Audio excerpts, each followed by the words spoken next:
어? 이 아저씨 인형 만드는 사람이다. 8살 소년의 순수한 목소리가 조용한 납골당에 울려 퍼졌습니다. 그러자 서연이 꼭 쥐고 있던 국화 꽃다발이 바닥으로 떨어졌습니다. 두 눈동자가 굳어지고 심장은 멈추는 듯했죠. 사진 속 그 사람은 5년 전 사고로 사망한 서연의 남편이었어요.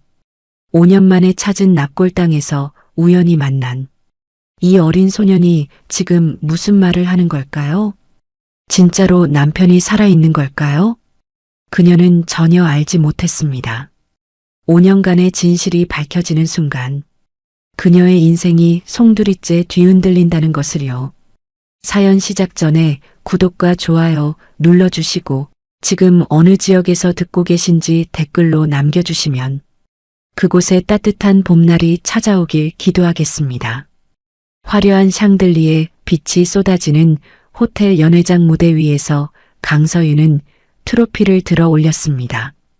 올해의 경영인 상 공간 인테리어 대표 강서윤 씨. 우레와 같은 박수 소리가 귓가에 울렸지만 묘하게도 그 소리는 마치 수족관 속에서 듣는 것처럼 멀게만 느껴졌어요. 카메라 플래시가 터지고 기자들이 일어서서 사진을 찍어댔지만 서윤의 얼굴에는 완벽하게 계산된 미소만이 걸려 있었죠. 38. 국내 1위 인테리어 기업의 대표. 5년 만에 빚더미에서 시작해 이 자리까지 올라온 성공한 여성 기업인. 사람들은 그녀를 그렇게 불렀습니다. 축하드립니다, 대표님. 정말 대단하십니다. 5년 만에 이렇게 일어서시다니 존경스럽습니다. 남편분이 하늘에서 자랑스러워 하실 거예요. 남편. 그 단어가 나올 때마다 서윤의 미소는 조금씩 굳어졌지만 아무도 눈치채지 못했어요. 완벽한 화장, 맞춤 제작한 검은색 드레스, 단정하게 올린 머리. 겉으로 보기에 그녀는 흠잡을 데 없이 완벽했으니까요. 시상식이 끝나고 펜트하우스로 돌아온 서윤은 현관문을 닫는 순간 마치 실 끊어진 인형처럼 주저앉았습니다. 하이힐을 벗어 던지고 손으로 얼굴을 감싸쥐었죠. 거실엔 불을 켜지 않았어요. 35평 펜트하우스는 텅 비어 있었고 통유리 너머로 보이는 서울 야경만이 차갑게 빛나고 있었습니다. 성공. 했네. 서윤은 중얼거렸어요. 목소리에는 기쁨이 아니라 공허함만이 묻어 있었습니다. 부엌으로 걸어가 냉장고 문을 열었지만 안에는 생수병, 몇 개와 며칠 전에 사놓고 먹지 못한 김밥 한 줄이 전부였어요. 편의점 컵라면을 꺼내 물을 부어 전자레인지에 돌렸습니다. 삐삐삐. 기계음이 텅 빈 집안을 울렸죠. 서윤은 식탁에 앉아 라면을 후루룩 먹으면서도 맛을 전혀 느낄 수 없었습니다. 마치 기름칠이 안 된 기계처럼 그녀는 단지 생존을 위해 음식을 입에 넣고 있을 뿐이었거든요. 라면 국물을 다 비운 뒤 서윤은 침실로 걸어갔어요. 화장대 서랍을 열자 수면제 통이 굴러다녔습니다. 빈 통이 2개, 반쯤 찬 통이 3개. 오늘은 2알? 서윤은 알약을 손바닥에 올려놓고 물과 함께 삼켰습니다.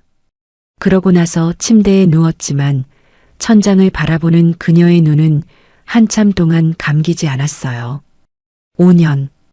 5년이라는 시간이 흘렀지만 아직도 침대 오른쪽 절반은 비어 있었습니다. 민준이 누워있던 자리. 당신이 봤을까? 서윤은 어둠 속에서 작게 중얼거렸어요. 내가 이렇게 성공한 거 봤을까?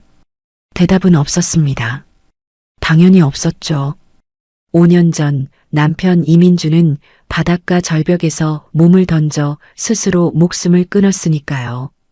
경찰은 낡은 지갑 하나와 찢어진 재킷 조각만을 찾아냈고 사체는 끝내 발견되지 않았습니다.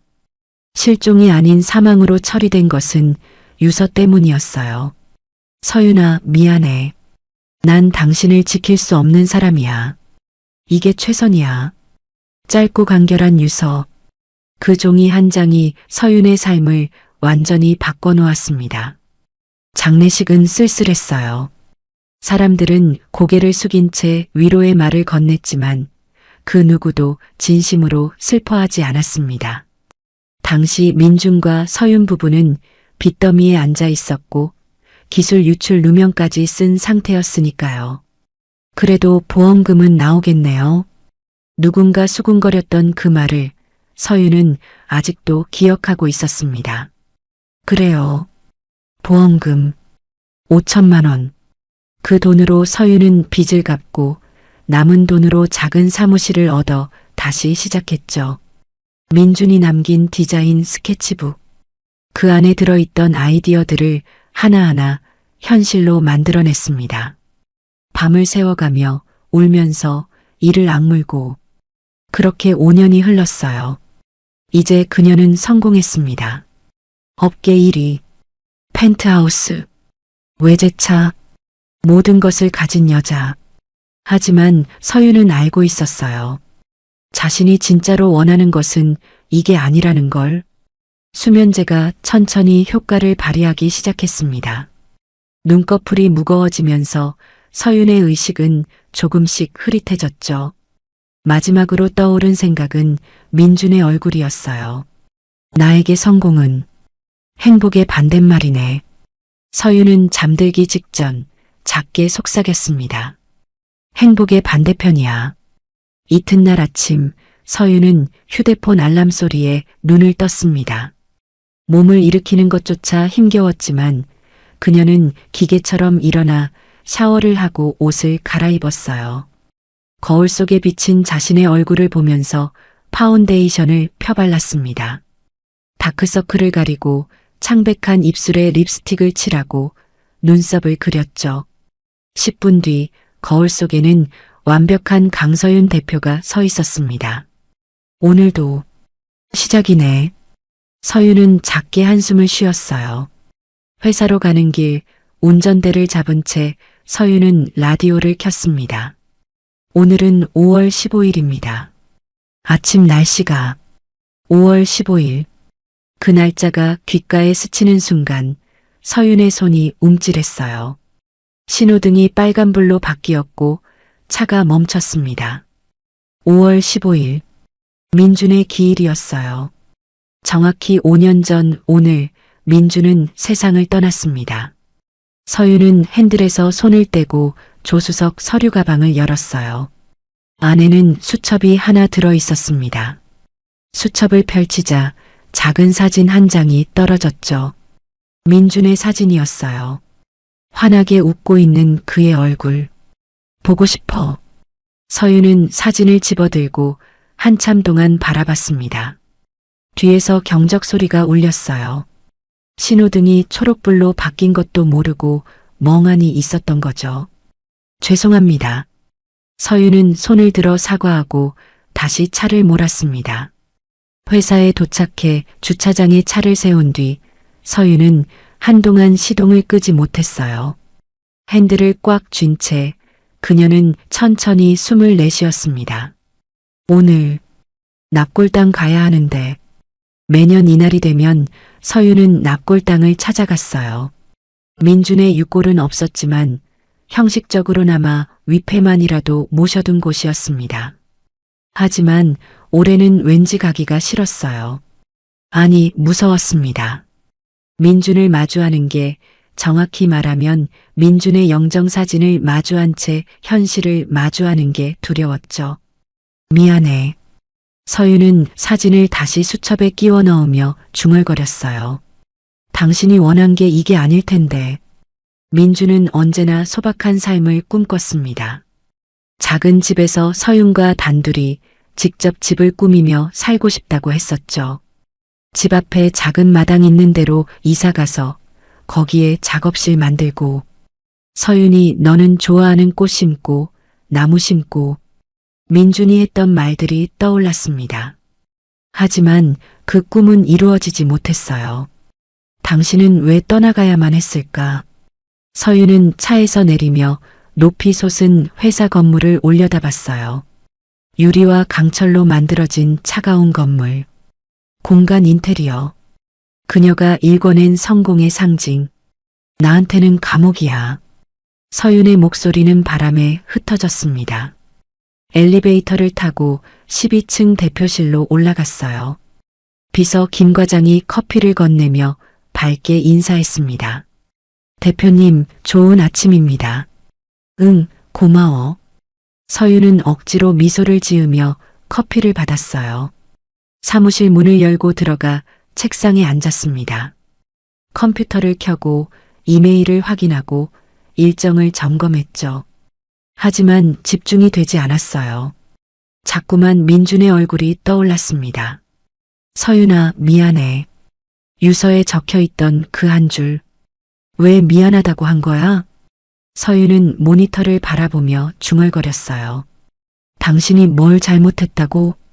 민준은 아무 잘못도 하지 않았습니다. 단지 운이 없었을 뿐이에요. 혹시 그게 나 때문이었을까? 서윤은 손으로 얼굴을 감싸쥐었습니다. 내가 너무 힘들어해서, 그래서 당신이 그런 선택을 한 걸까? 대답은 없었어요.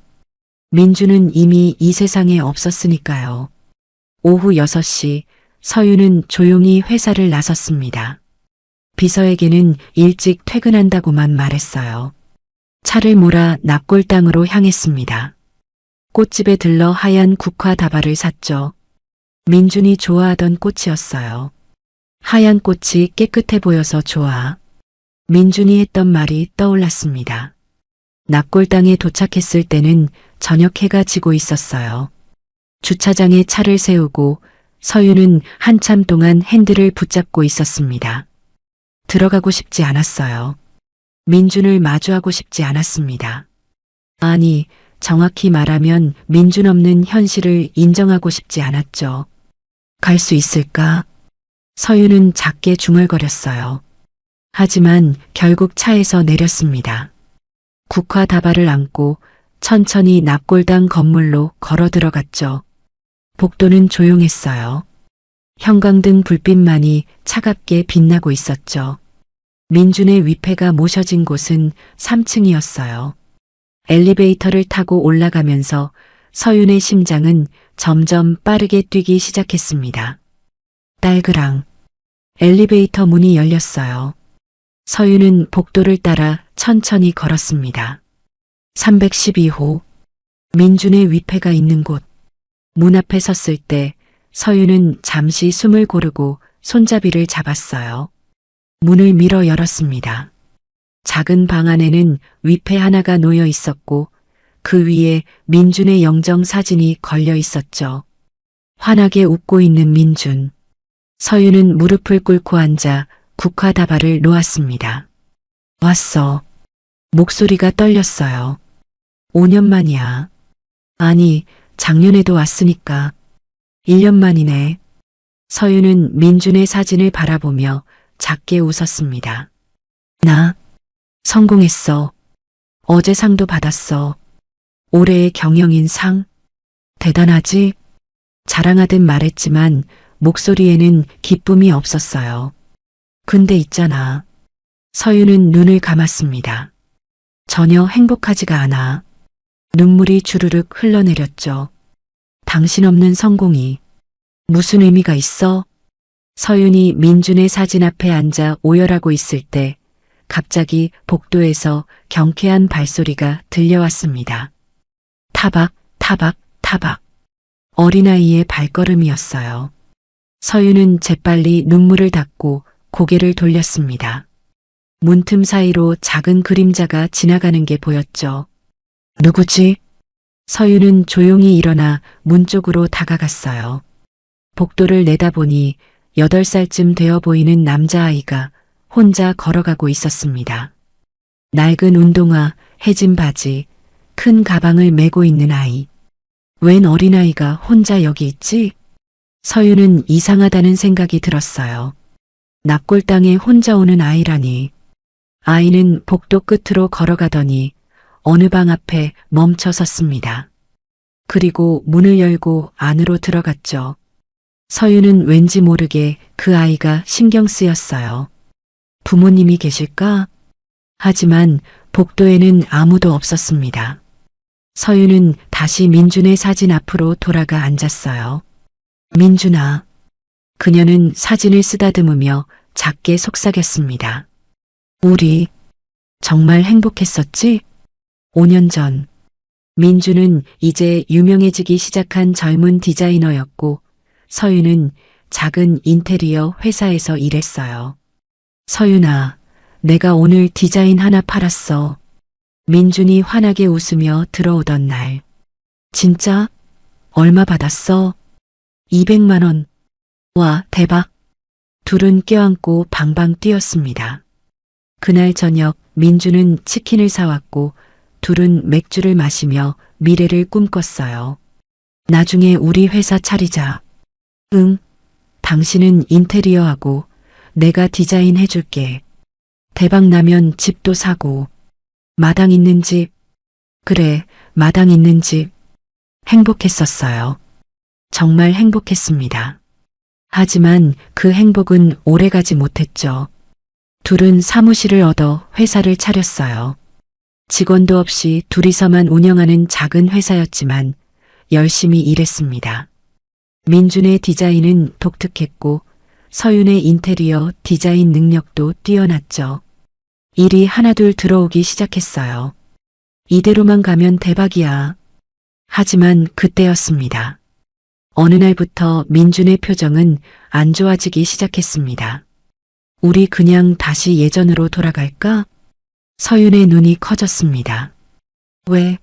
지금 잘하고 있어 괜찮아. 아니, 그냥 예전이 더 좋았던 것 같아. 그날부터였습니다. 항상 인꼬 부부 같았던 둘이 자주 다투기 시작한 날이요. 어느 날 민주는 더 이상 참을 수 없다며 저녁에 집을 나갔습니다. 술이나 한 잔 마시고 들어오겠거니 기다리며 서윤은 잠들었죠. 그리고 일주일 후 민주는 짧은 유서 한 장을 남기고 바닷가에서 발견됐습니다. 서윤아, 미안해. 경찰은 절벽 아래에서 민준의 지갑과 찢어진 재킷 조각을 발견했어요. 사체는 찾지 못했지만 그 높이에서 떨어지면 살 수 없다는 게 경찰의 판단이었습니다. 사망으로 처리됩니다. 그날 서윤의 세상이 무너졌어요. 장례식장에는 사람이 많지 않았습니다. 몇몇 친구들과 친척들이 왔지만 모두 빨리 떠나고 싶어하는 표정이었죠. 그래도 보험금은 나오겠네요. 누군가 귓속말로 했던 그 말. 서윤은 그 순간을 잊을 수 없었어요. 보험금 5천만 원. 민준의 목숨값. 서윤은 그 돈으로 빚을 갚았습니다. 그리고 남은 돈으로 작은 사무실을 하나 얻었죠. 민준아, 나 일어설 거야. 서윤은 다짐했어요. 내가 더 미안해하지만 우리 꿈이었잖아. 악착같이 이겨내서 내가 증명해 보일게. 민준이 남긴 스케치북을 펼쳤습니다. 그 안에는 수백 개의 디자인 아이디어가 빼곡히 적혀 있었어요. 서윤은 그 아이디어들을 하나하나 현실로 만들어냈습니다. 밤을 새워가며 울면서 이를 악물고 첫 프로젝트를 따냈을 때 서윤은 민준의 사진 앞에서 울었어요. 해냈어, 민준아. 그렇게 1년이, 2년이, 5년이 흘렀습니다. 이제 서윤의 회사 공간 인테리어는 업계 1위가 됐어요. 하지만 왜 이렇게 허무할까? 납골당 방 안에 앉아있던 서윤은 천천히 고개를 들었습니다. 민준의 사진이 그녀를 내려다보고 있었어요. 당신, 행복해? 서윤은 물었어요. 내가 이렇게 사는 거 당신이 원한 거야? 대답은 없었습니다.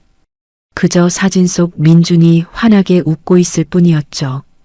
그때였습니다. 이 아저씨 인형 만드는 사람이네.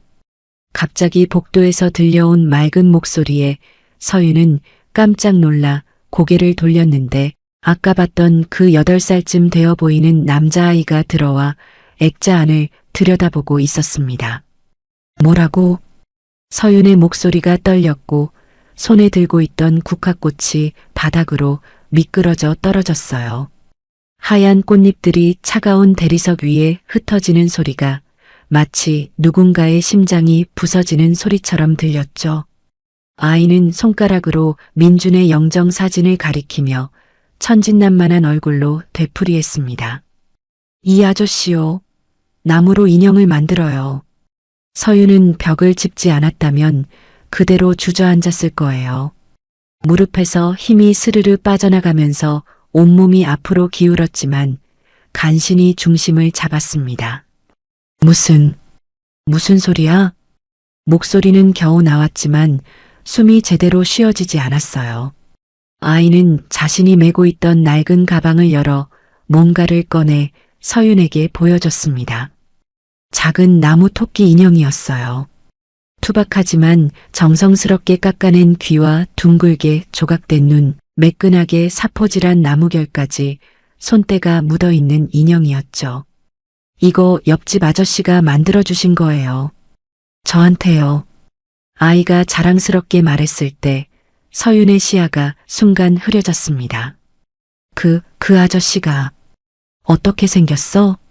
서윤은 떨리는 목소리로 물었는데 입술이 바짝 말라버려서 혀가 제대로 움직이지 않았어요. 아이는 고개를 갸웃하며 천장을 올려다보다가 대답했습니다. 키가 크고요. 머리카락이 까맣고 다리를 조금 절뚝거리세요. 근데 진짜 잘 만드세요. 그런데 아저씨가 여기 사진에 계시네요? 아저씨 알아요? 아이가 순진하게 물었을 때 서윤은 대답할 수 없었습니다. 목구멍이 메말라서 숨조차 제대로 쉬어지지 않았거든요. 남편이었어. 아니 남편이야. 근데 왜 따로 살아요? 여긴 죽은 사람 있는 곳 아니에요? 잠시만. 서윤은 머리가 지끈거렸는지 눈을 찡그리며 힘겹게 대답했어요. 그러자 아이가 고개를 갸웃하며 말했습니다. 근데 아줌마 남편이 이 아저씨예요? 대박? 쌍둥이인가? 헤헤. 그 말이 귓가에 꽂히는 순간 서윤의 세상이 멈춰버렸습니다. 심장이 쿵 하고 내려앉았고 귀에서는 윙 하는 소리가 울려 퍼졌어요. 어디 사는데? 서윤은 아이에게 다가가 그의 어깨를 붙잡았습니다. 손에 힘이 들어갔지만 서윤은 그걸 조절할 수조차 없었어요. 아야, 아줌마 아파요. 미안해. 서윤은 얼른 손을 놓으며 다시 물었습니다. 제발, 어디 사는지 말해줄래? 월곡동이요. 산위 달동네요. 제가 사는 곳이랑 바로 옆집인데. 월곡동. 서윤은 그 지명을 머릿속에 새겼습니다.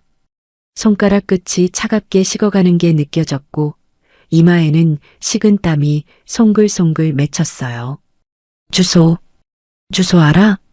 정확한 주소는 모르는데요. 버스 타고 종점까지 가서 산길로 한참 올라가면 나와요. 아이가 설명하는 동안 서윤은 휴대폰을 꺼내 손가락을 움직였지만 손이 너무 떨려서 제대로 입력이 되지 않았습니다. 월곡동, 달동네. 화면에 뜬 지도를 보면서 서윤은 입술을 깨물었어요. 이럴 리가 없어. 하지만 동시에 가슴속 깊은 곳에서 뭔가가 꿈틀거리기 시작했습니다. 희망이라고 부르기엔 너무 두렵고 환상이라고 부르기엔 너무 간절한 그 무엇. 너, 이름이 뭐니? 서윤은 아이와 눈높이를 맞추기 위해 무릎을 꿇고 앉았어요. 김우진이요. 우진아. 서윤의 목소리는 떨렸고 눈시울이 붉어졌습니다. 그 아저씨가 정말 여기 사진이랑 똑같아? 네, 완전 똑같아요. 처음에 이 사진 봤을 때 깜짝 놀랐어요. 우리 옆집 아저씨잖아요. 우진은 고개를 끄덕이며 확신에 찬 목소리로 말했습니다.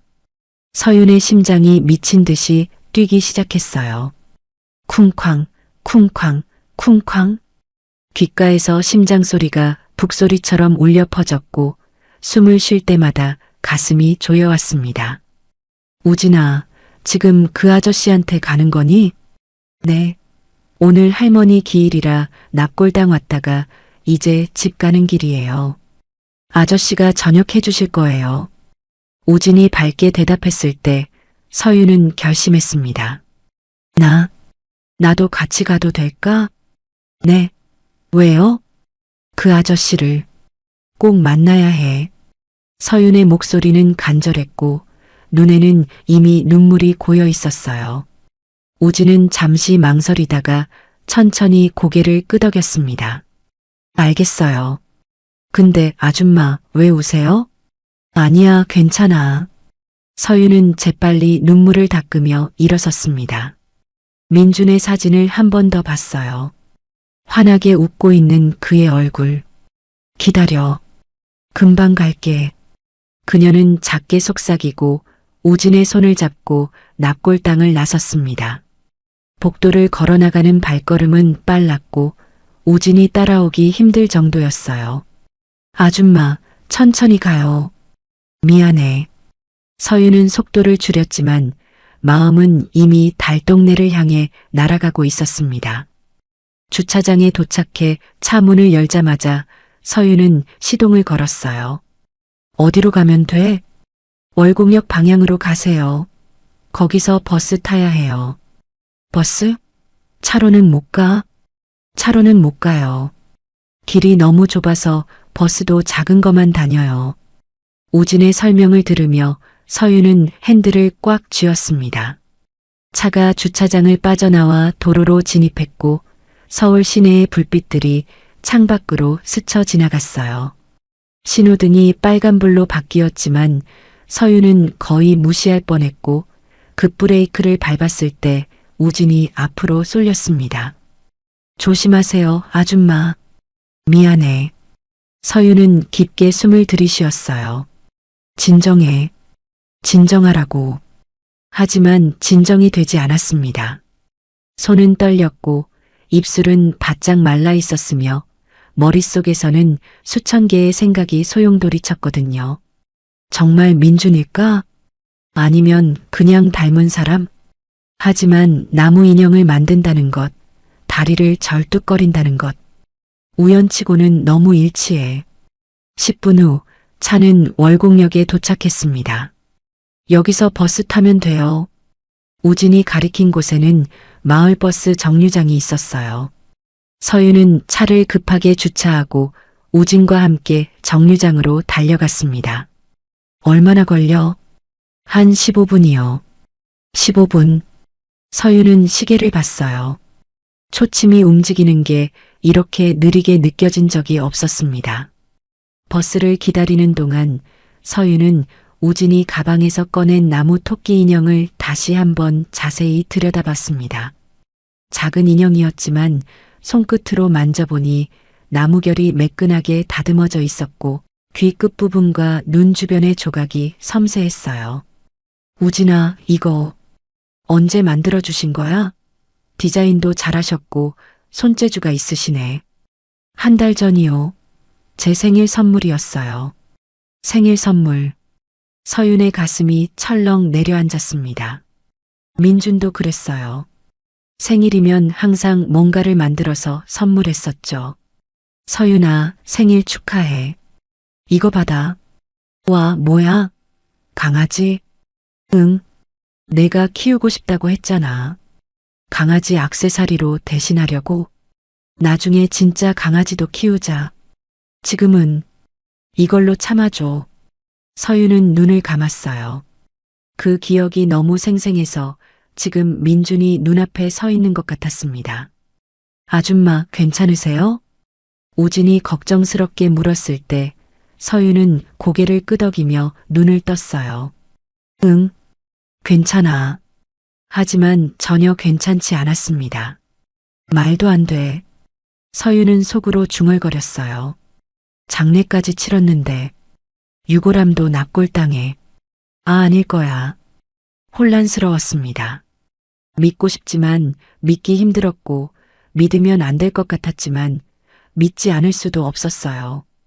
이윽고 버스가 도착했습니다. 낡은 마을버스였고 안에는 할머니 몇 분과 아저씨 한 분이 앉아 계셨어요. 서윤과 우진은 버스에 올라타 맨 뒤 자리에 앉았습니다. 웬 부자 아가씨가 이런 곳에 다 온다. 이쁘게 생겼네. 버스는 덜컹거리며 출발했고 좁은 산길을 천천히 올라가기 시작했어요. 창밖으로 낡은 집들이 보였습니다. 달동네. 서울 한복판에 남아있는 가난한 동네였고 시간이 멈춘 듯한 풍경이었죠. 빨래줄에 걸린 옷들, 녹슨 철문, 비좁은 골목, 갈라진 시멘트 벽. 서윤의 가슴이 조여왔어요. 자신은 펜트하우스에서 화려한 회사에서 비싼 차를 타고 다니면서 살았는데 이 아이는 여기서. 버스는 15분 동안 천천히 산을 올라갔습니다. 서윤에게는 1시간처럼 느껴졌어요. 우진은 가방을 만지작거리며 가끔 서윤을 쳐다봤지만 서윤은 창밖만 바라보고 있었습니다. 마침내 버스가 종점에 도착했어요. 여기서 내려요. 우진이 말했고 서윤은 우진을 따라 버스에서 내렸습니다.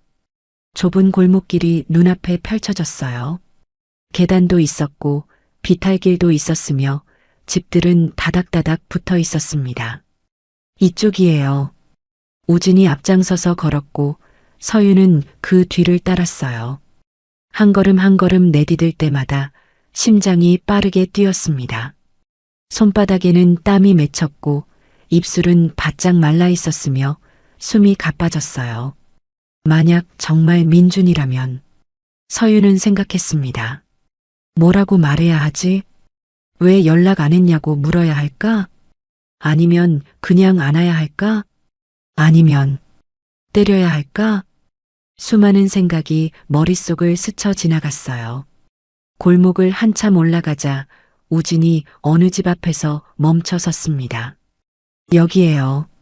낡은 철문이었고 문 옆에는 작은 작업실처럼 보이는 공간이 있었어요. 그 안에서 톱질 소리가 들렸습니다. 드르륵, 드르륵, 드르륵. 규칙적이고 익숙한 소리의 끝에 한 남자가 서 있었습니다. 큰 키에 다부진 체격. 그가 옆으로 돌자 서윤의 발은 그 자리에 얼어붙었습니다. 뚜렷한 이목구비에 선해 보이는 인상, 그녀가 그렇게 평생 이상형이라며 사랑했던 남편이었어요. 하지만 더 이상 앞으로 나아갈 수가 없었어요. 아줌마, 우진이 돌아보며 물었습니다. 왜요? 안 가세요? 서윤은 입술을 깨물었어요. 무서웠습니다. 만약 정말 민준이라면 왜 자신을 버리고 여기서 살았는지 알게 될 것 같았고, 만약 민준이 아니라면 마지막 희망마저 사라질 것 같았거든요. 우진아. 서윤은 떨리는 목소리로 말했어요. 내가 먼저 볼게. 너는 여기 있어. 네. 제발. 잠깐만 여기 있어줘. 서윤은 간절하게 부탁했고 우진은 고개를 끄덕였습니다. 서윤은 천천히 작업실 쪽으로 다가갔어요. 한 걸음, 두 걸음, 세 걸음. 톱질 소리가 점점 가까워졌습니다. 슉, 슉, 슉. 대패가 나무 위를 지나갈 때마다 얇은 나뭇결이 말려 떨어졌고 그 소리는 마치 숨소리처럼 규칙적이고 고요했습니다. 서윤은 문틈에 서서 그 뒷모습을 바라봤어요. 민준. 서윤의 입에서 그 이름이 소리 없이 새어나왔습니다. 남자는 대패질을 멈추고 나무를 들어 햇빛에 비춰보았어요. 그러고는 만족스러운 듯 고개를 끄덕이며 작업대 위에 조심스럽게 내려놓았습니다. 그 순간 남자가 몸을 돌렸어요. 서윤은 재빨리 몸을 숨겼지만 심장은 터질 듯이 뛰고 있었습니다. 쿵쾅, 쿵쾅, 쿵쾅. 남자의 발소리가 들렸어요. 절뚝, 절뚝, 절뚝. 왼쪽 다리를 살짝 끌듯이 걷는 소리. 하지만 다리는 왜 절뚝일까?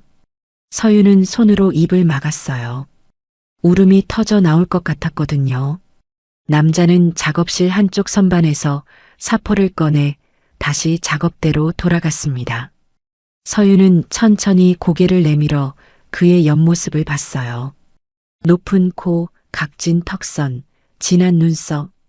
민준이야. 서윤의 다리에서 힘이 빠졌어요. 벽을 짚지 않았다면 그대로 쓰러졌을 겁니다.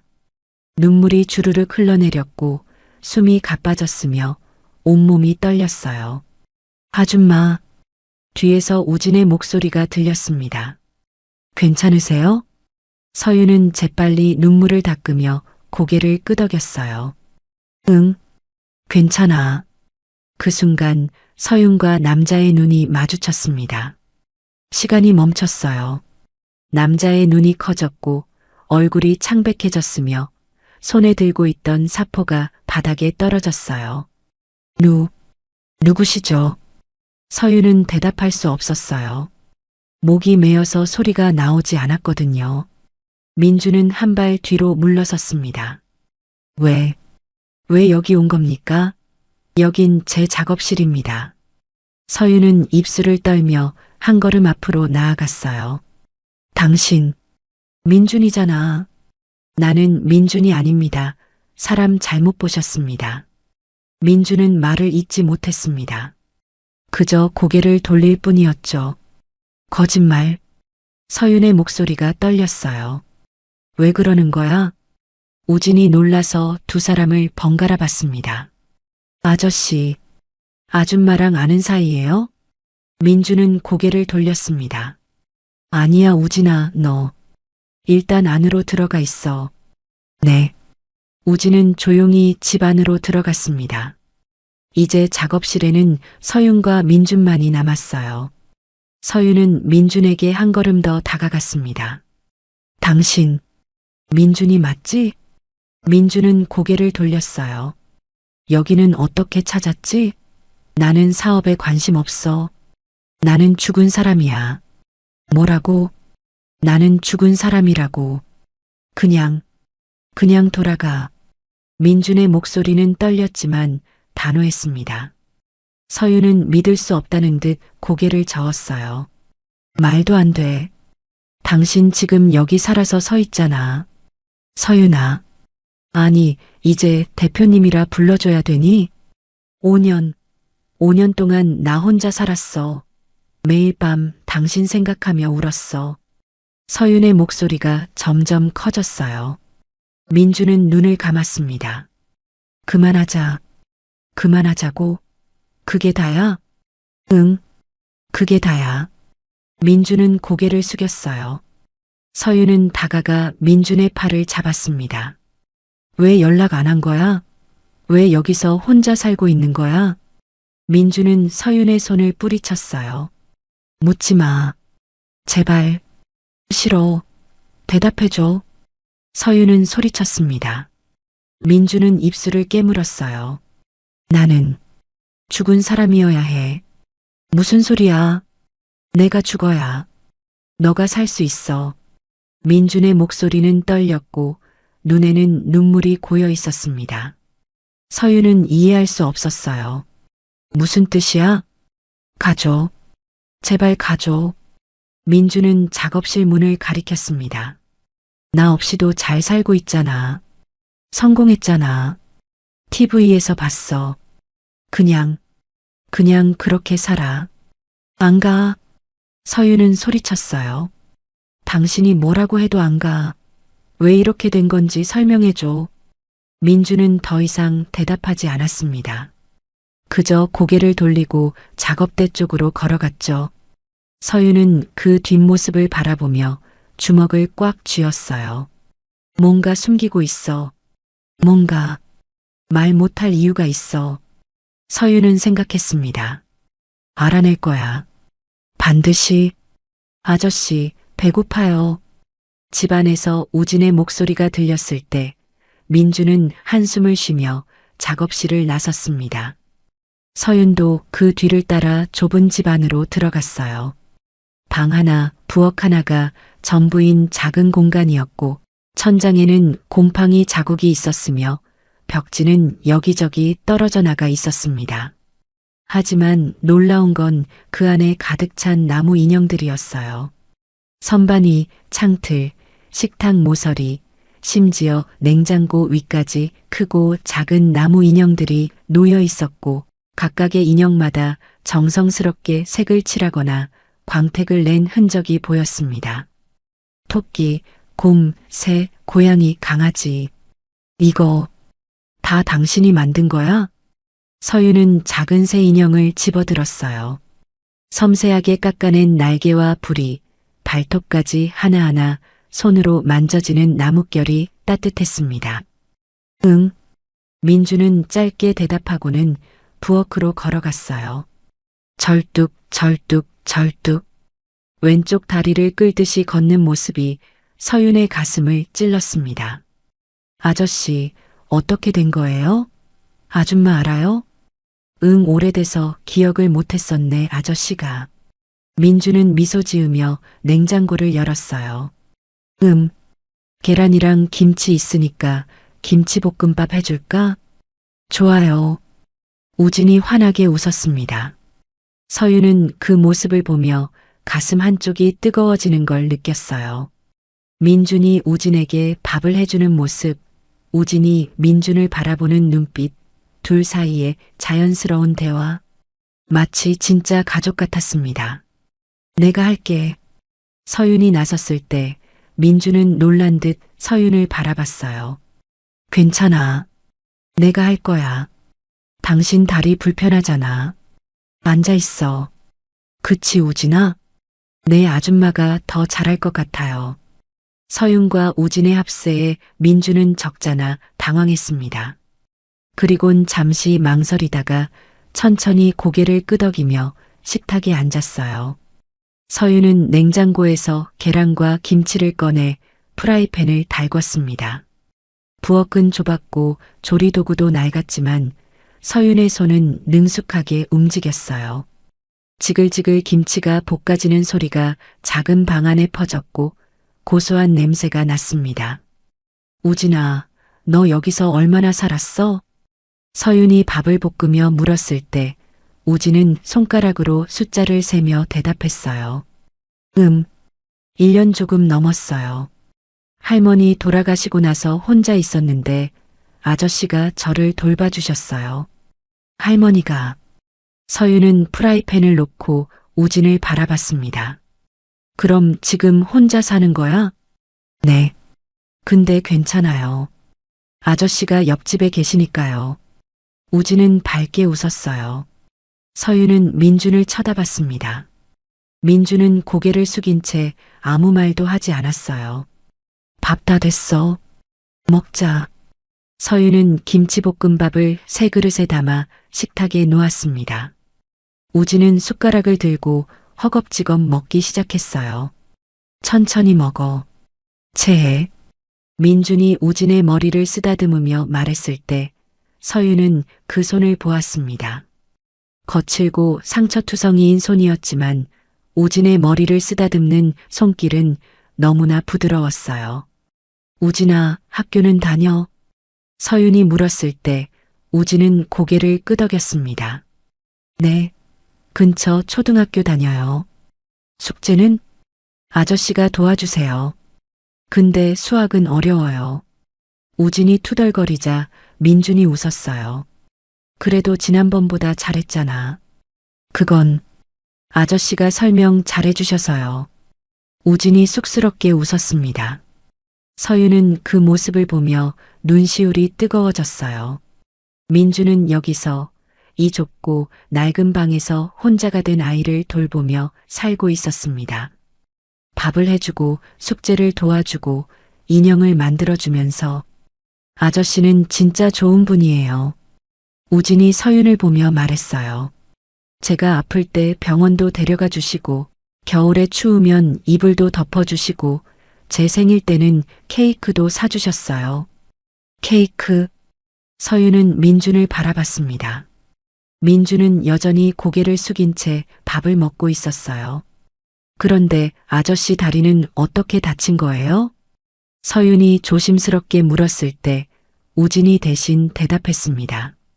제가 아플 때 아저씨가 저를 업고 병원까지 뛰어가셨대요. 그런데 길이 미끄러워서 넘어지셨대요. 뭐? 서윤의 눈이 커졌어요. 그래서 다리를 다치신 거예요. 그때부터 절뚝거리세요. 우진이 말했을 때 서윤은 민준을 똑바로 쳐다봤습니다. 민준은 여전히 고개를 숙이고 있었어요. 병원은 갔어? 서윤이 물었을 때 민준은 고개를 저었습니다. 안 갔어. 왜? 그냥. 민준은 더 이상 대답하지 않았어요. 서윤은 입술을 깨물었습니다. 왜 병원을 안 간 거야? 신원 확인이 두려워서? 아니면 다른 이유가 있어? 밥을 다 먹은 후 우진은 하품을 했어요. 졸려요. 그럼 가서 자렴. 내일 학교 있잖아. 민준이 말했을 때 우진은 고개를 끄덕이며 일어섰습니다. 아줌마 안녕히 가세요. 응, 잘 자. 서윤은 우진의 머리를 쓰다듬어 주었어요. 우진이 옆집으로 가고 나자 방 안에는 서윤과 민준만 남았습니다. 침묵이 흘렀어요. 서윤은 식탁을 치우며 조심스럽게 입을 열었습니다. 우진이, 좋은 아이네.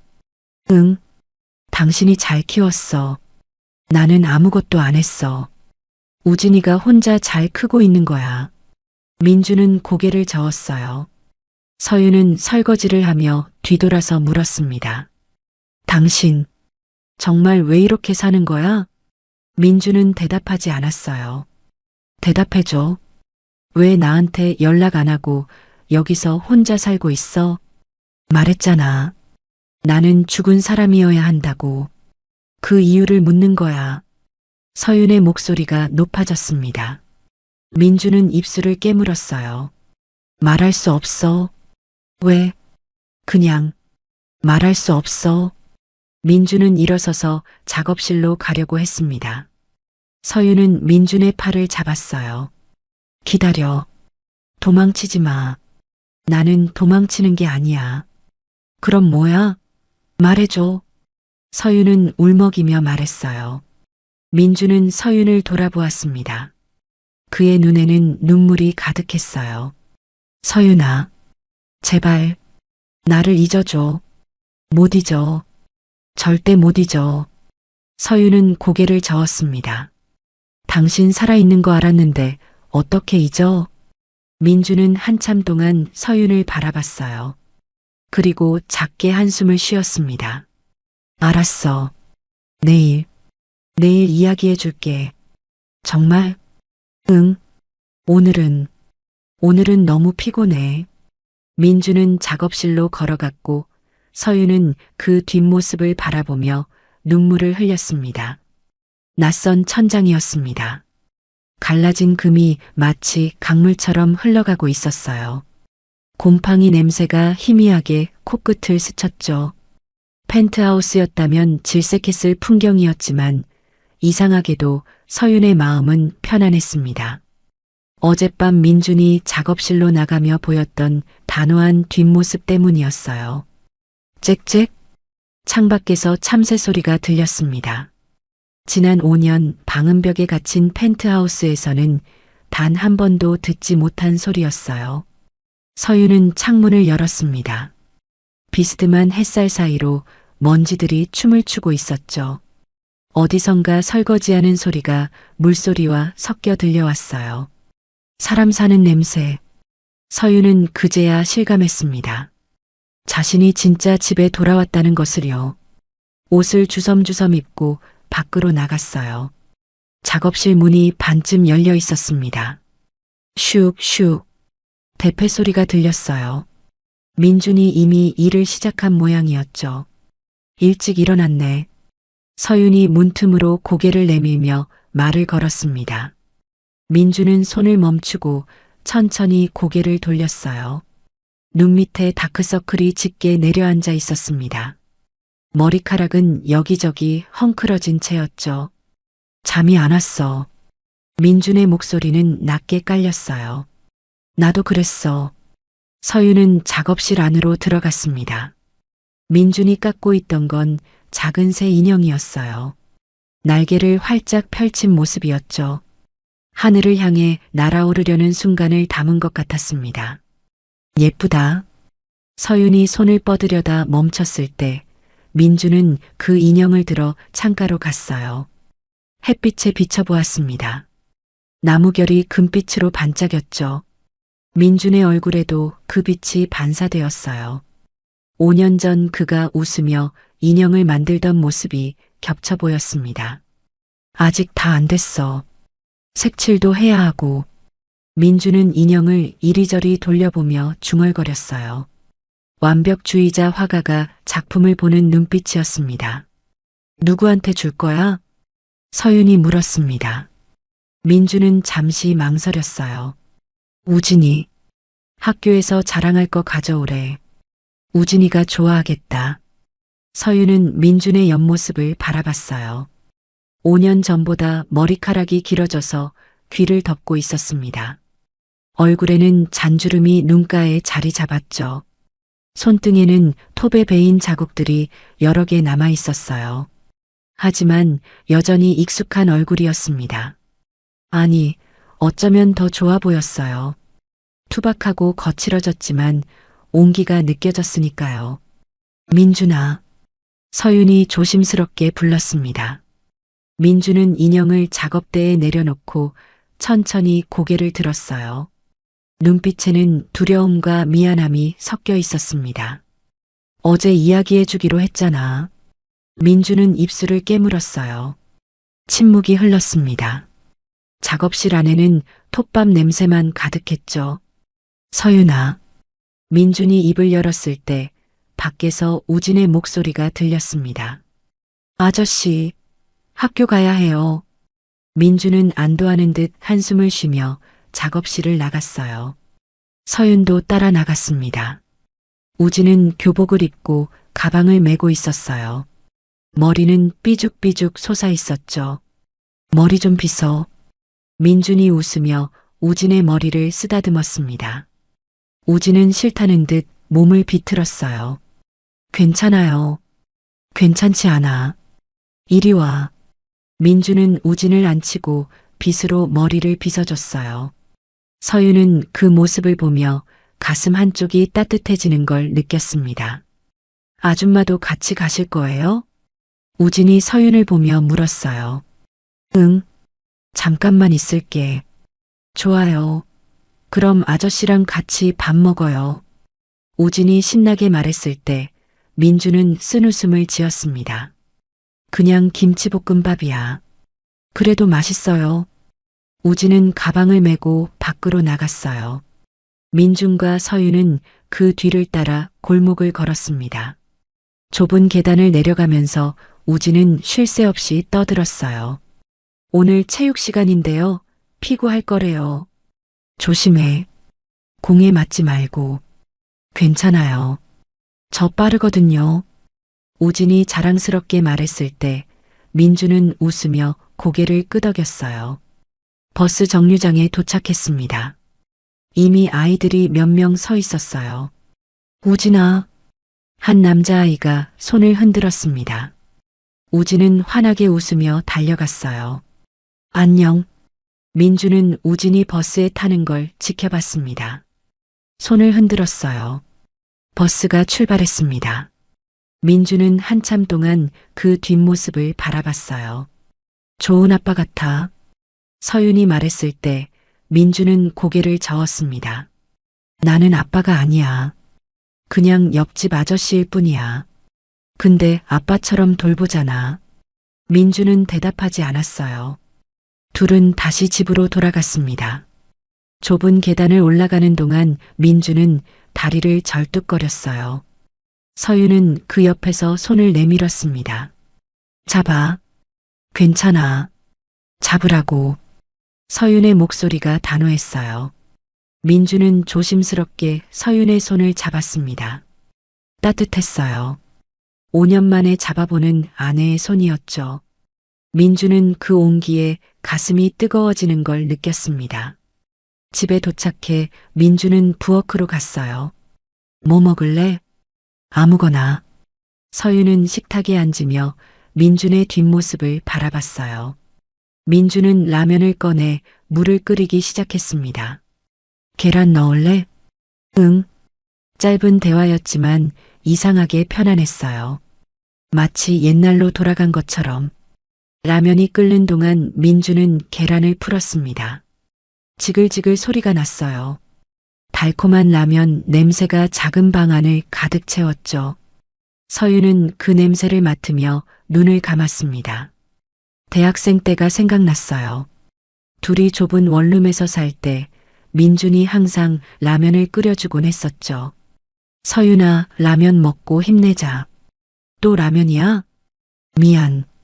다음 달에 월급 나오면 고기 사줄게. 민준은 항상 미안해했습니다. 하지만 서윤은 행복했어요. 가난해도 둘이 함께였으니까요. 다 됐어. 민준이 라면을 두 그릇에 담아 식탁에 놓았습니다. 김이 모락모락 피어올랐어요. 서윤은 젓가락을 들었습니다. 한 입 먹었어요. 맛있다. 진심이었습니다. 펜트하우스에서 먹었던 어떤 고급 요리보다 맛있었어요. 민준도 라면을 먹기 시작했습니다. 둘은 말없이 먹었어요. 후루룩, 후루룩. 면을 먹는 소리만 작은 방 안에 울렸습니다. 서윤은 문득 민준의 손을 봤어요. 상처투성이었습니다. 반창고가 3개나 붙어 있었죠. 손. 서윤이 말을 꺼냈을 때 민준은 손을 움츠렸습니다. 괜찮아. 원래 나무 깎으면 이래. 병원은 가봤어? 안 가도 돼. 금방 나아. 민준은 고개를 저었어요. 서윤은 가슴이 아팠습니다. 병원비가 없어서 안 가는 거잖아요. 민준아. 응? 이제 그만 말해줘. 왜 이렇게 사는 건지. 민준은 젓가락을 내려놓았습니다. 한참을 망설이더니 천천히 입을 열었어요. 서윤아. 응? 예전에 우리에게 기회를 줬던 외국 기업 기억나? 스티브 유. 그곳에서 나를 스카웃하려 했어.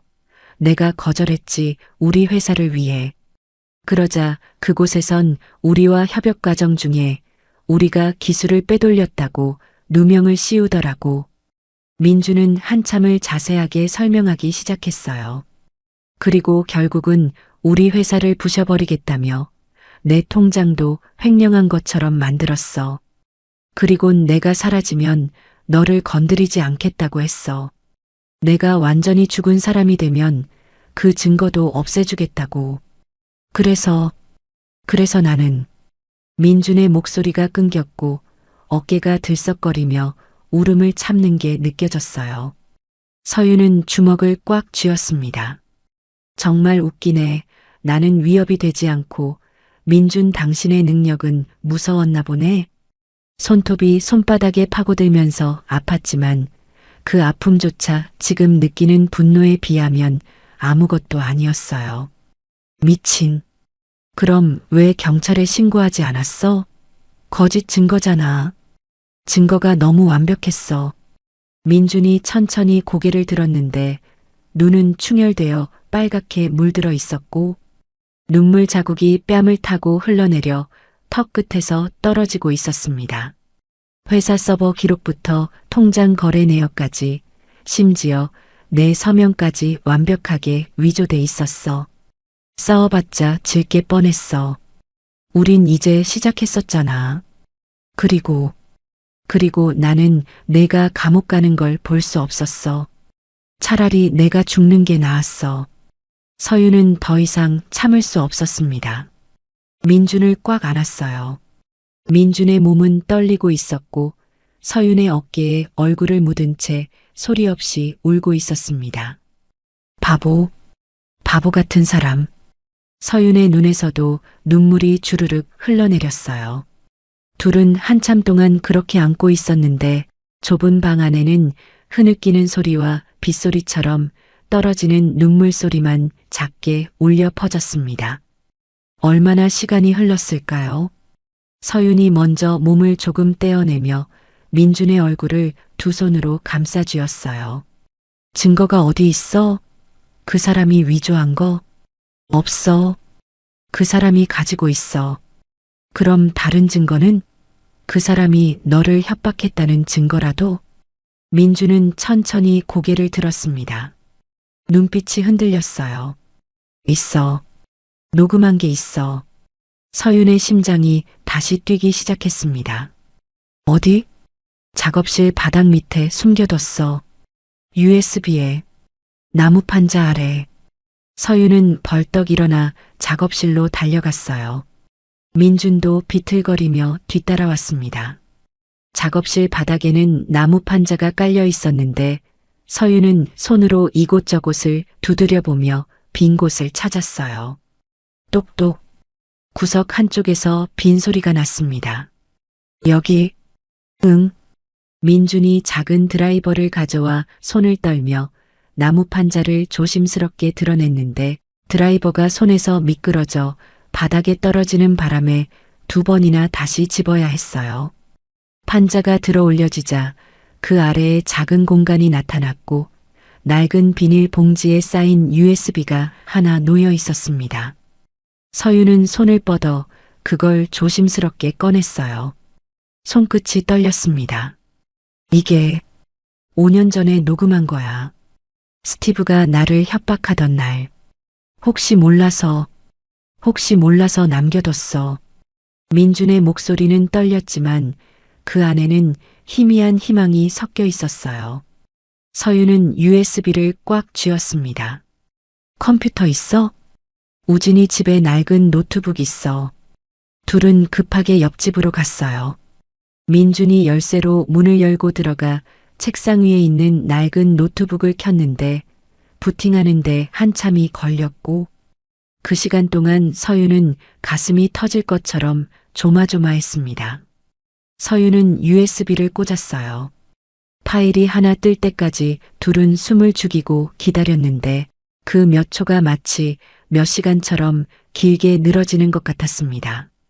딸깍. 파일이 열렸어요. 오디오 파일이었습니다. 서윤은 손을 떨며 재생 버튼을 눌렀어요. 지지직. 잡음이 들리더니 곧 목소리가 흘러나왔습니다.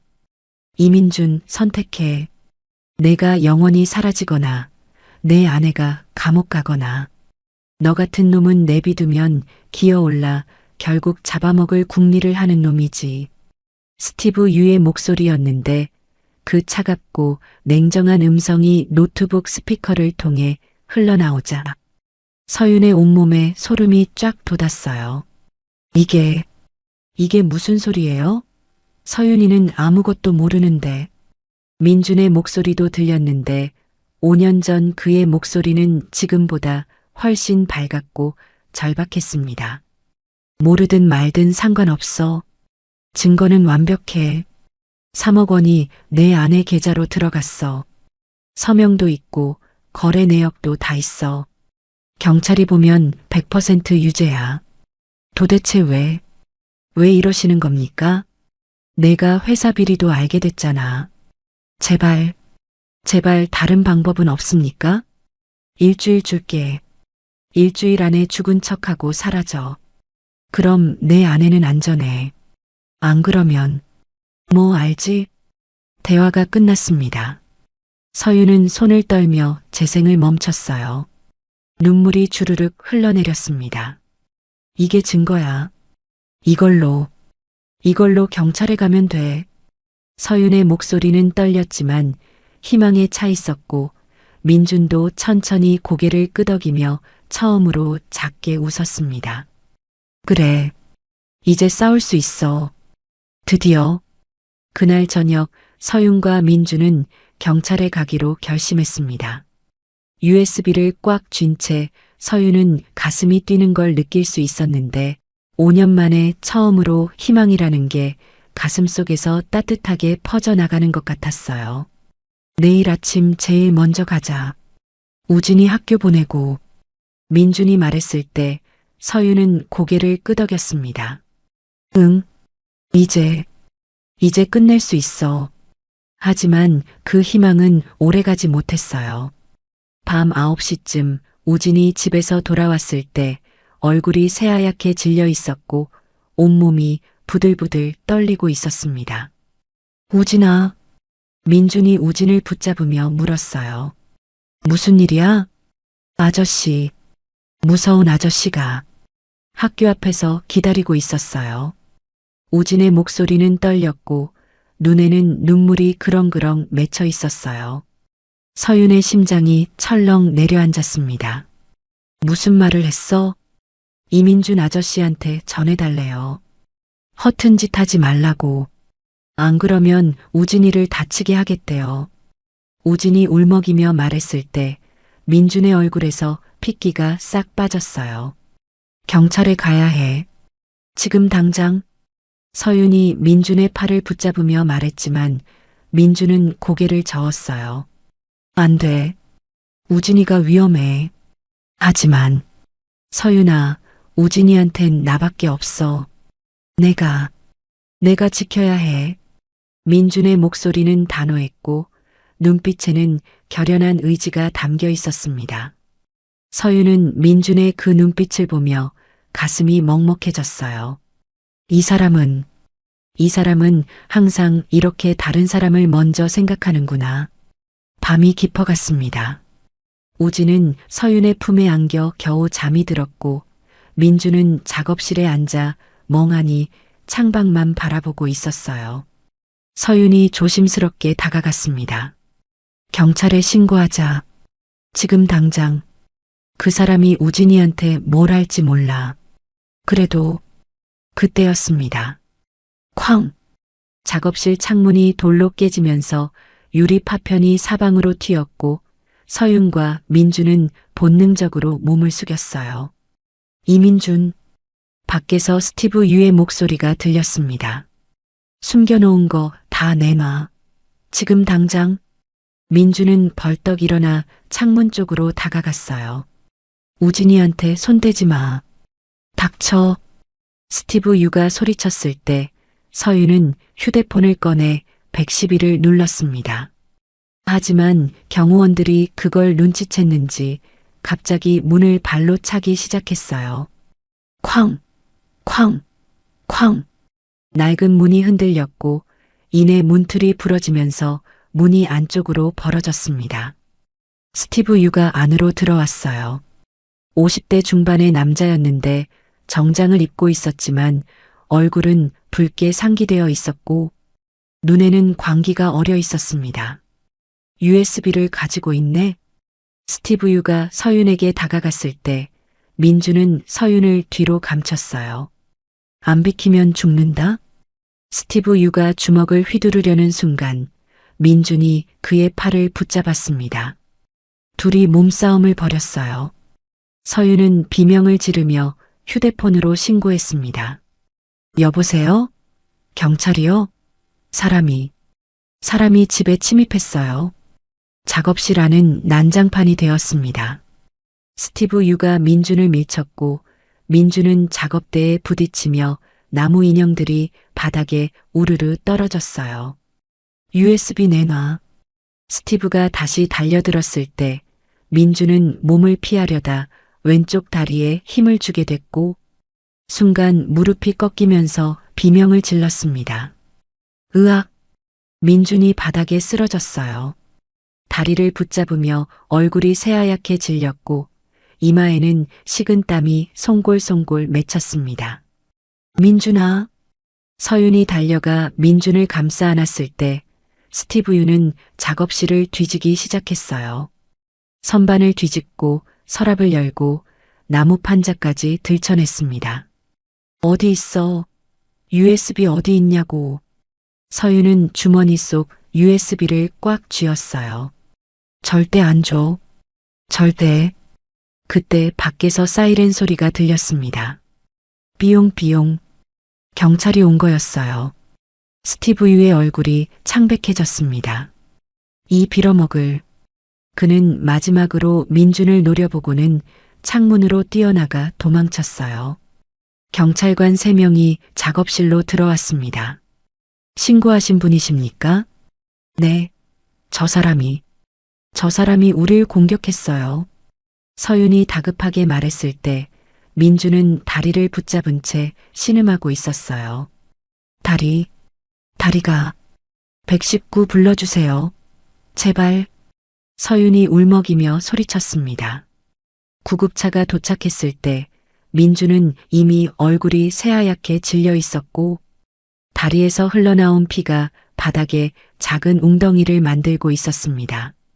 응급구조사가 급하게 지혈을 하며 서윤에게 물었어요. 보호자시죠?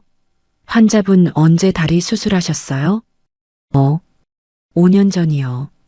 서윤의 목소리는 떨렸고 민준의 손을 꽉 쥔 채 놓지 못하고 있었어요. 오래됐네요. 빨리 가야겠습니다. 민주는 들것에 실렸습니다.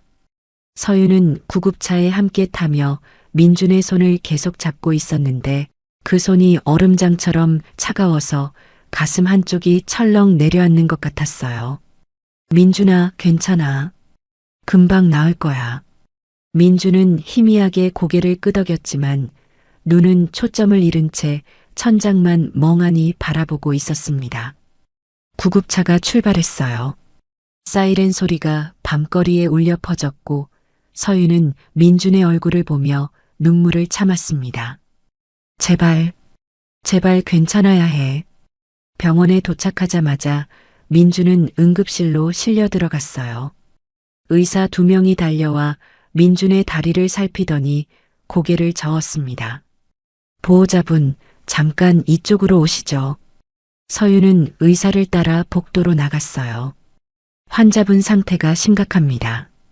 오래된 수술 부위가 완전히 터졌고 인대까지 파열됐어요. 즉시 수술해야 합니다.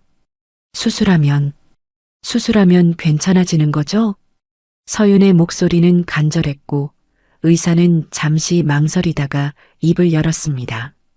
최선을 다하겠지만 솔직히 말씀드리면 예후가 좋지 않습니다. 원래 다리 상태가 좋지 않았던 데다 이번에 다시 손상을 입어서 수술 후에도 평생 절뚝거리며 걷게 될 가능성이 높아요. 서윤의 머릿속이 하얗게 변했습니다. 평생요? 네. 그리고 통증도 계속될 겁니다. 완전히 회복하기는 어려울 것 같아요. 서윤은 벽에 기대며 천천히 주저앉았어요. 다리에 힘이 풀렸습니다. 민준이가 평생 그렇게 살아야 한다고? 지금 수술 동의서 작성하셔야 하는데 환자분 신원 확인이 안 되네요. 주민등록이 말소돼 있던데. 혹시? 의사의 말에 서윤은 고개를 들었어요. 그게 복잡한 사정이 있어서요. 보험은요? 없어요. 제가 전액 낼게요. 서윤은 가방에서 지갑을 꺼냈습니다. 회사 법인카드, 개인 카드들이 줄지어 꽂혀 있었지만 지금 이 순간 그 어떤 카드도 민준의 다리를 고쳐줄 수는 없다는 게 너무 비참했어요. 수술비는 문제 없습니다. 지금 당장 수술해 주세요. 알겠습니다. 동의서 작성하시고 수납하시면 바로 수술 들어가겠습니다. 의사가 서류를 건넸고 서윤은 손을 떨며 서명했어요. 글씨가 흔들렸습니다. 수납 창구에서 800만 원을 결제 후 카드를 받는 손이 계속 떨렸어요. 어떤 돈으로도 민준의 다리를 원래대로 돌려놓을 수 없다는 게 너무 절망스러웠어요. 수술실 앞 의자에 앉았습니다.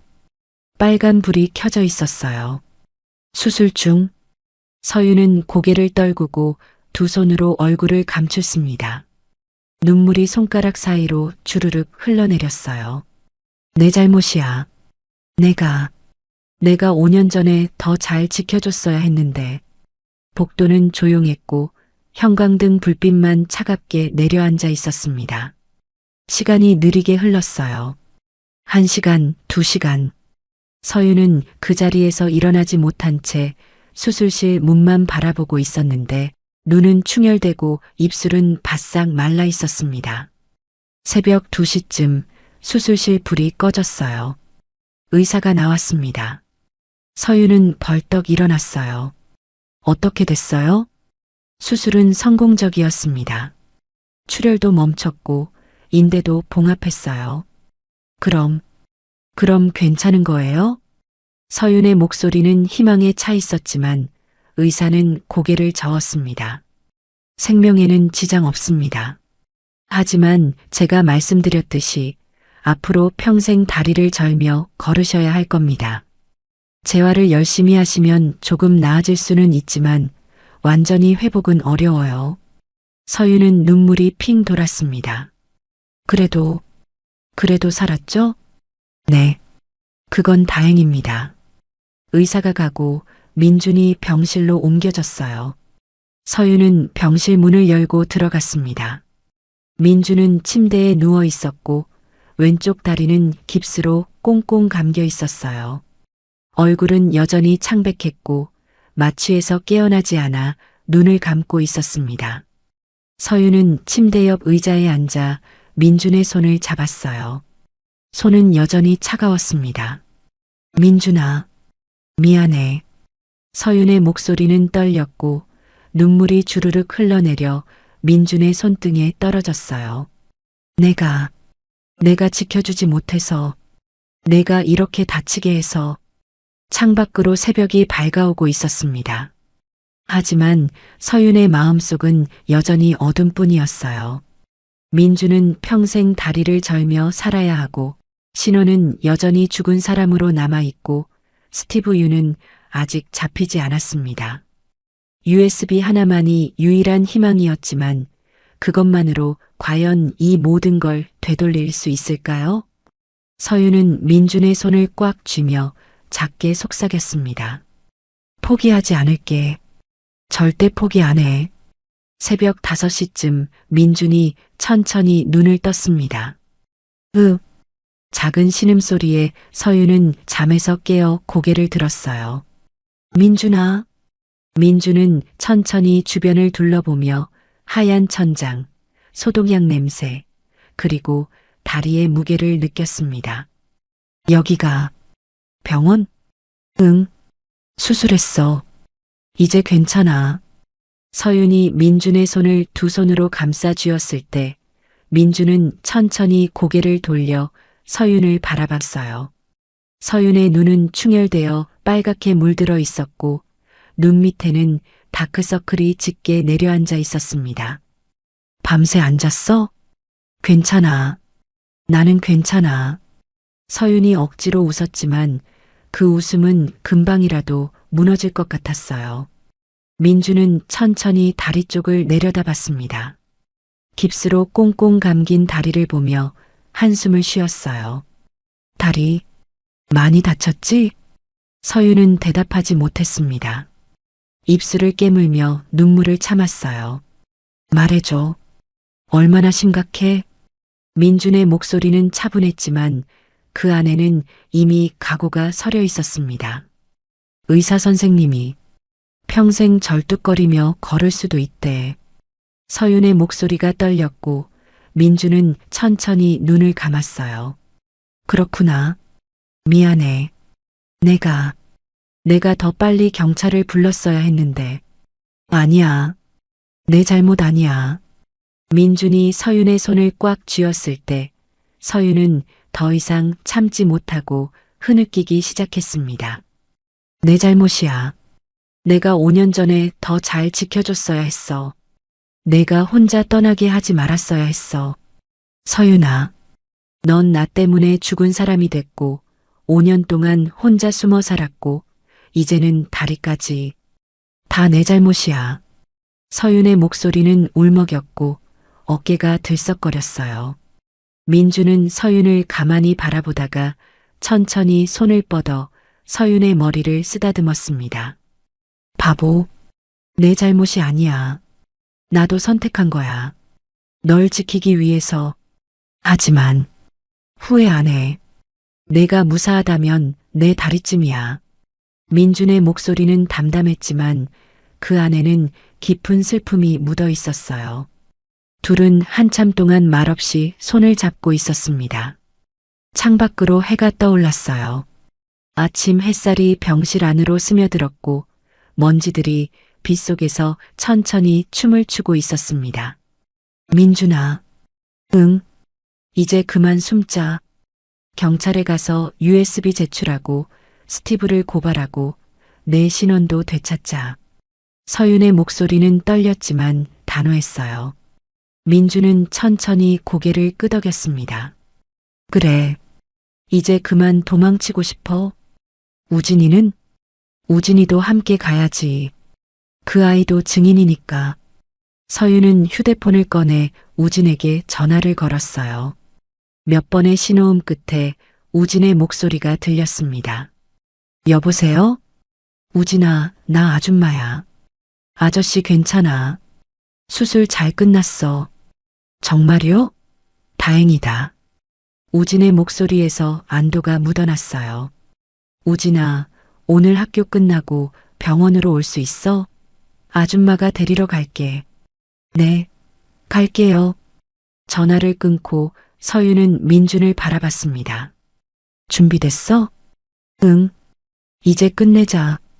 민준의 눈빛에는 결연한 의지가 담겨 있었고 서윤은 그 눈빛을 보며 가슴이 뜨거워지는 걸 느꼈어요. 오후 4시 우진이 병실로 왔습니다. 아저씨. 우진은 민준의 침대로 달려와 조심스럽게 손을 잡았어요. 괜찮으세요? 응, 괜찮아. 민준이 우진의 머리를 쓰다듬으며 말했을 때 우진은 눈물을 글썽이며 웃었습니다. 다행이다. 서윤은 두 사람을 바라보며 가방에서 USB를 꺼냈어요. 이제 경찰서 가자. 셋이 함께.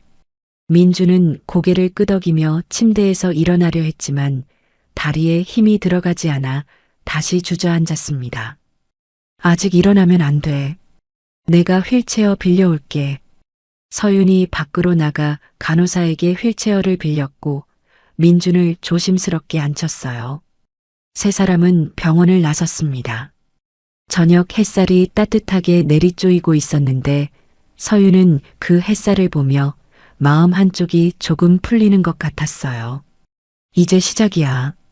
진짜 싸움은 지금부터야. 경찰서에 도착했을 때는 오후 5시가 넘어 있었습니다. 서윤은 민준의 휠체어를 밀며 민원실로 들어갔고 우진은 그 옆에서 긴장한 표정으로 따라왔어요. 신고하러 왔습니다. 접수대에 앉아있던 경찰관이 고개를 들었어요. 어떤 건가요? 협박, 증거 조작, 그리고 폭행입니다. 서윤이 USB를 책상 위에 놓았을 때 경찰관의 표정이 진지해졌습니다. 자세히 말씀해 주시겠어요? 서윤은 깊게 숨을 들이쉬었어요. 그리고 5년 전부터 지금까지의 모든 일을 하나하나 털어놓기 시작했습니다. 스티브가 민준을 협박했던 일, 거짓 증거를 조작해 서윤을 횡령범으로 몰아갔던 일, 민준이 죽은 척하고 숨어 살았던 5년, 그리고 어젯밤 작업실에 침입해 폭행을 저지른 일까지. 경찰관은 메모를 하며 고개를 끄덕였어요. USB에는 뭐가 들어있죠? 스티브 유가 민준 씨를 협박하던 녹음 파일입니다. 5년 전 거예요. 경찰관은 USB를 받아들고 컴퓨터에 꽂았습니다. 파일이 열렸고 스티브의 목소리가 흘러나왔어요. 이민준 선택해. 내가 사라지거나 내 아내가 감옥 가거나. 녹음이 끝나자 경찰관은 심각한 표정으로 고개를 끄덕였습니다. 이건 분명한 협박이네요. 그리고 증거 조작까지. 네. 그리고 어젯밤에는 집에 침입해서 남편을 폭행했습니다. 그래서 이렇게 다쳤어요.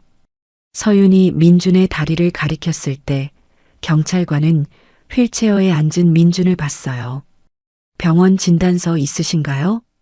여기 있습니다. 서윤이 가방에서 진단서를 꺼내 건넸습니다. 경찰관은 서류를 꼼꼼히 읽더니 고개를 끄덕였어요. 알겠습니다.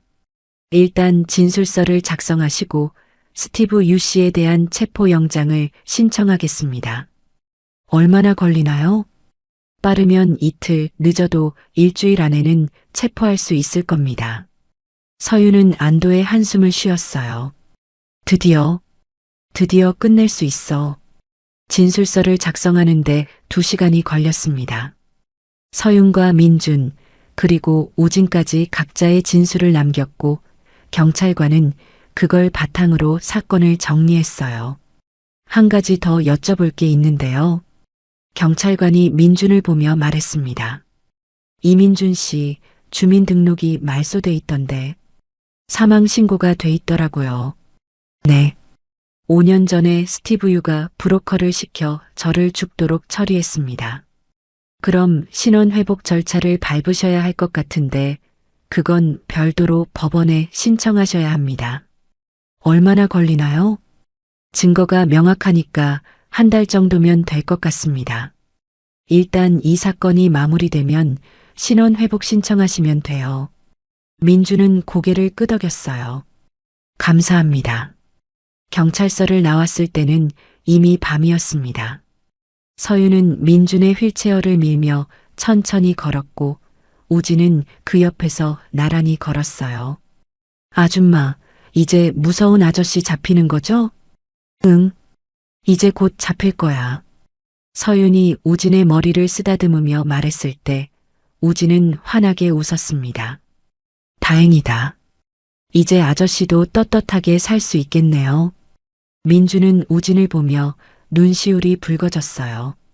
고마워, 우진아. 내가 아니었으면 우리 못 만났을 거야. 아니에요. 전 아저씨랑 아줌마가 좋아요. 가족 같아요. 우진의 말에 서윤과 민주는 서로를 바라봤습니다. 가족. 5년 만에 다시 찾은 가족이었어요. 차에 탔습니다. 서윤이 운전을 하고 민주는 조수석에, 우진은 뒷좌석에 앉았어요. 집으로 가는 길, 서울의 야경이 창밖으로 펼쳐졌습니다. 반짝이는 불빛들이 마치 별처럼 빛나고 있었어요. 민준아. 응. 우리 집 가자. 이제 월곡동 작업실은 위험해. 하지만 괜찮아. 넓은 방 많아. 우진이도 함께 있으면 좋겠어. 서윤이 백미러로 우진을 보며 말했을 때 우진은 눈이 커졌어요. 저도요? 응. 우리 셋이 함께 살자. 스티브 잡힐 때까지는.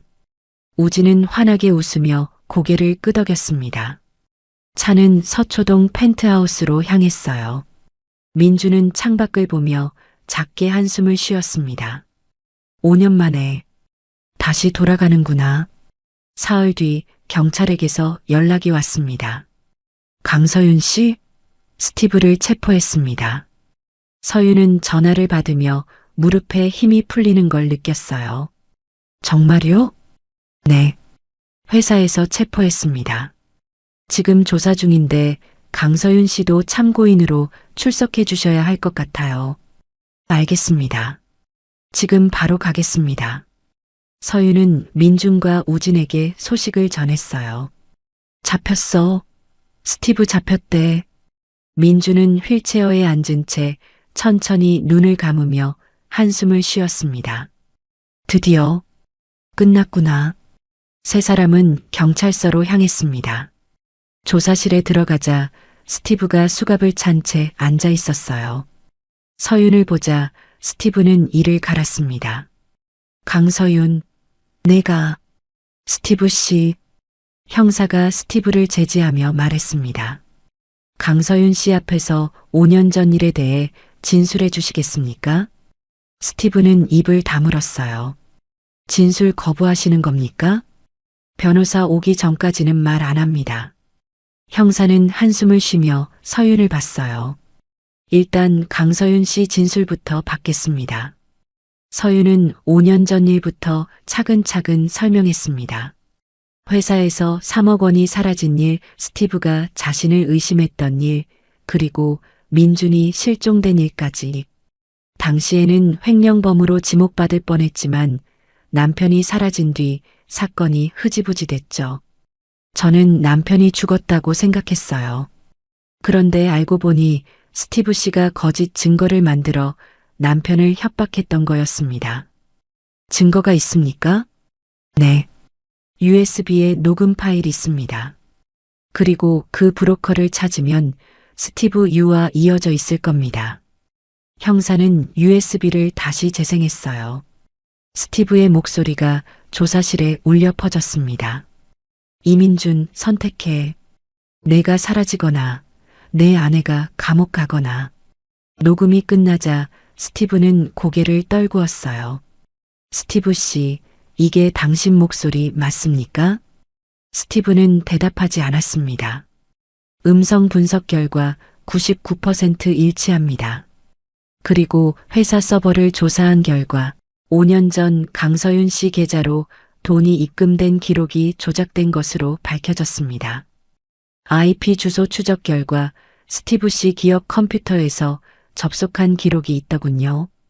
형사가 서류를 내밀었을 때 스티브는 얼굴이 새하얗게 질렸어요. 할 말 있습니까? 스티브는 한참 동안 침묵하다가 천천히 입을 열었습니다. 미안합니다. 누구한테요? 강서윤 씨한테, 그리고 이민준 씨한테. 스티브의 목소리는 떨렸고 눈에는 눈물이 맺혀 있었어요. 왜 그랬습니까? 회사 돈을 제가 횡령했습니다. 20억 원. 당시 급해서 그걸 이민준 씨가 알게 됐어요. 그래서 입을 막으려고. 형사는 메모를 하며 고개를 끄덕였습니다. 계속 말씀하세요. 이민준 씨를 협박했습니다. 강서윤 씨를 횡령범으로 만들어서 감옥에 보내겠다고. 그랬더니 이민준 씨가 대신 사라지겠다고 했어요. 그래서 스티브는 더 이상 말을 잇지 못했습니다.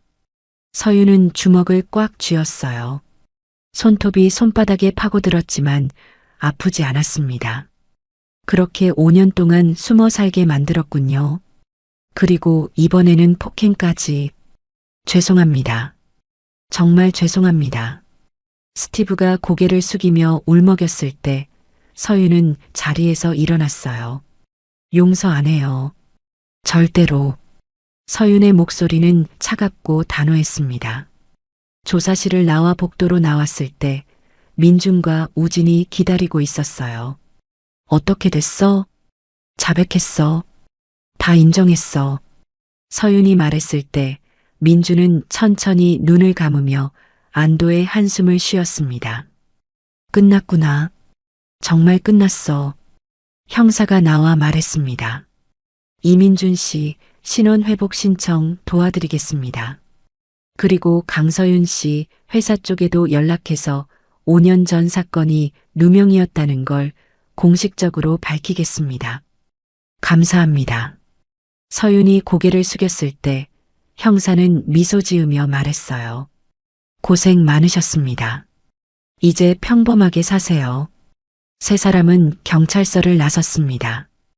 햇살이 따뜻하게 내리쪼이고 있었고 바람이 부드럽게 불어왔어요. 우진이 민준의 휠체어를 밀며 말했습니다. 아저씨, 이제 정말 괜찮아지는 거죠?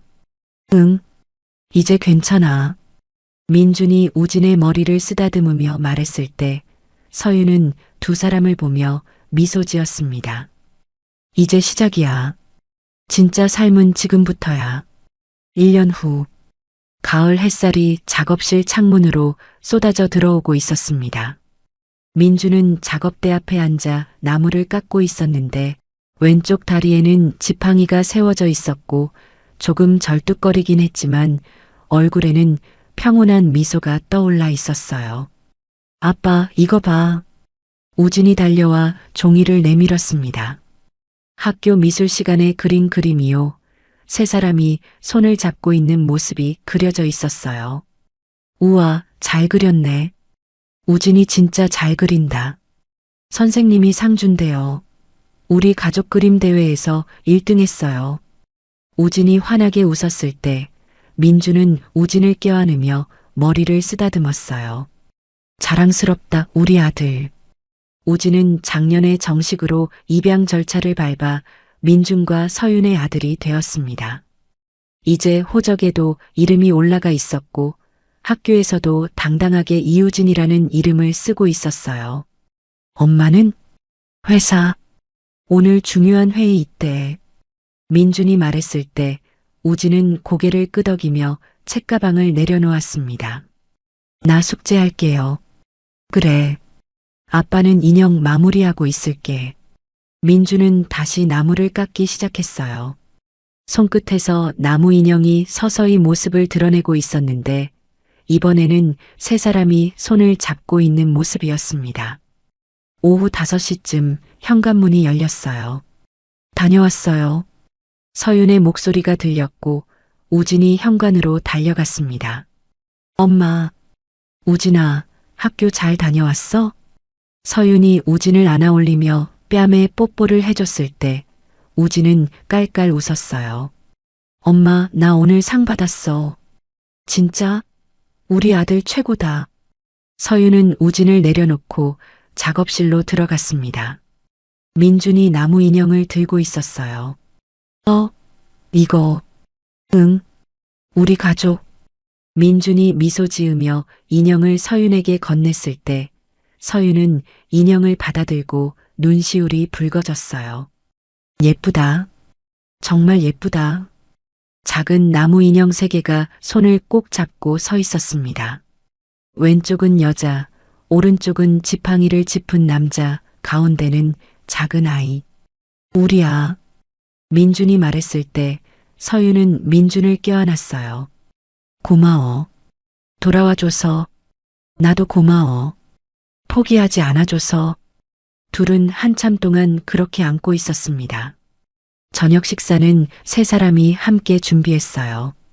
서윤이 고기를 굽고 민준이 샐러드를 만들고 우진이 밥을 퍼왔습니다. 식탁에 앉아 밥을 먹을 때 우진이 물었어요. 아빠, 다리 많이 아파요? 아니, 이제 괜찮아. 많이 나았어. 민준이 웃으며 말했지만 서윤은 민준이 가끔 다리를 주물러주는 걸 보며 아직도 통증이 있다는 걸 알고 있었어요. 하지만 민준은 절대 내색하지 않았습니다. 우진아, 다음 주말에 놀이공원 갈까? 서윤이 말했을 때 우진의 눈이 반짝였어요. 정말요? 응. 아빠도 같이 가고. 와, 좋아요. 우진이 환호성을 지르며 양팔을 들어 올렸을 때 민준과 서윤은 서로를 바라보며 미소 지었습니다. 식사를 마치고 세 사람은 거실 소파에 앉아 영화를 봤어요. 우진은 서윤의 품에 안겨 잠이 들었고 민준은 서윤의 어깨에 기댄 채 화면을 보고 있었습니다. 민준아, 응? 행복해? 응, 너무 행복해. 민준이 서윤의 손을 잡으며 말했을 때 서윤은 민준의 손을 꽉 쥐었어요. 나도 정말 행복해. 창밖으로 가을바람이 불어왔고 낙엽들이 천천히 떨어지고 있었습니다. 5년이라는 시간이 두 사람을 갈라놓았지만 이제 그들은 다시 함께였어요. 민준은 천천히 자리에서 일어나 작업실로 갔습니다. 서윤이 따라가자 민준은 선반에서 작은 상자를 꺼냈어요. 이거 뭔데? 서윤이 상자를 열자 안에는 작은 나무 인형이 들어 있었습니다. 새 한 마리가 날개를 펼친 모습이었어요. 5년 전에 만들었어. 내 생일 선물로 주려고. 민준의 목소리는 떨렸고 서윤은 인형을 보며 눈물이 핑 돌았어요. 그때 못 줬지. 미안해. 바보. 이제라도 받았으니 괜찮아. 서윤이 인형을 꽉 쥐며 민준을 안았을 때 민준도 서윤을 꽉 껴안았습니다. 사랑해, 서윤아. 나도 사랑해, 민준아. 둘은 한참 동안 그렇게 서 있었습니다. 창밖으로 달빛이 쏟아져 들어오고 있었고 작업실 안은 따뜻한 온기로 가득 차 있었어요. 5년의 시간, 고통의 시간, 절망의 시간이 지나고 이제 그들에게는 희망과 사랑이 가득한 시간이 펼쳐지고 있었습니다. 서윤은 작은 새 인형을 보며 생각했어요. 이 새처럼 우리도 다시 날아오를 수 있었어. 민주는 서윤을 보며 생각했습니다. 이제 다시는 떠나지 않을 거야. 평생.